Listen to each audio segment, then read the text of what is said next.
I'm not called to be successful. I'm called to be faithful.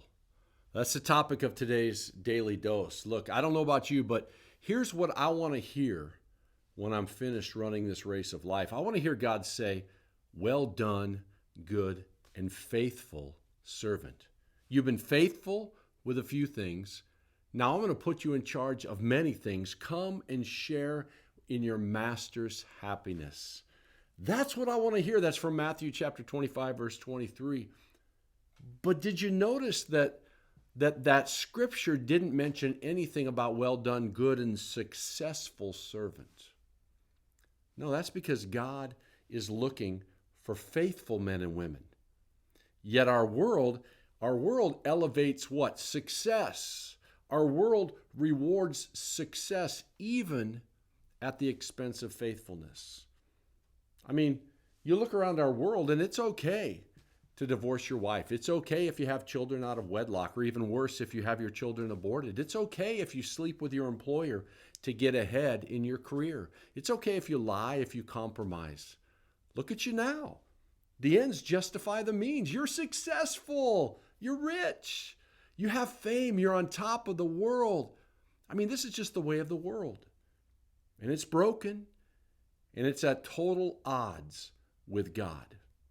Now, most Christians would consider the Apostle Paul to have been successful.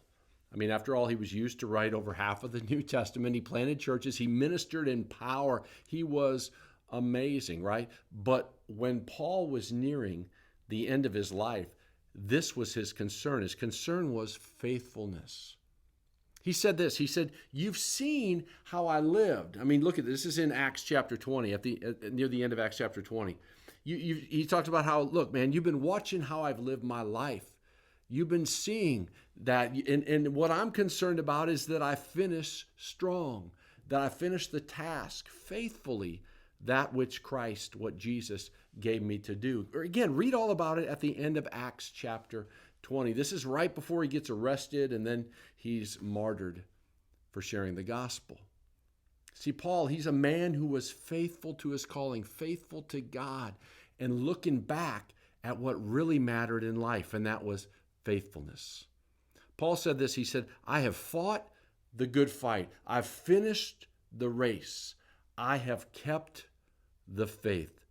2 Timothy 4, verse 7. That's faithfulness to God.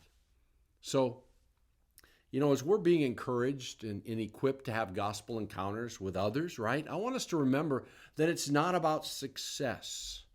Rather, it's about faithfulness. Faithfulness to what God has called us to do. Faithfulness to share the good news of Jesus. Faithfulness to share the gospel, to care enough for those that Jesus died for and give to others the gift that we freely received. Faithfulness. It's that faithfulness to taking the time to stop, to listen, to pray, to minister, to share the gospel, the good news of Jesus with hurting people. Faithfulness. So if you're looking for success, then I would say here is success. Success is knowing what God has called you to do and who he's called you to be, and then living it out. In other words, faithfulness. Being faithful to this God calling, completely faithful to God. May we live lives that result in God saying to us and about us, "Well done, good and faithful servant. Now enter the joy of your Lord." And with that, go be faithful and go be blessed.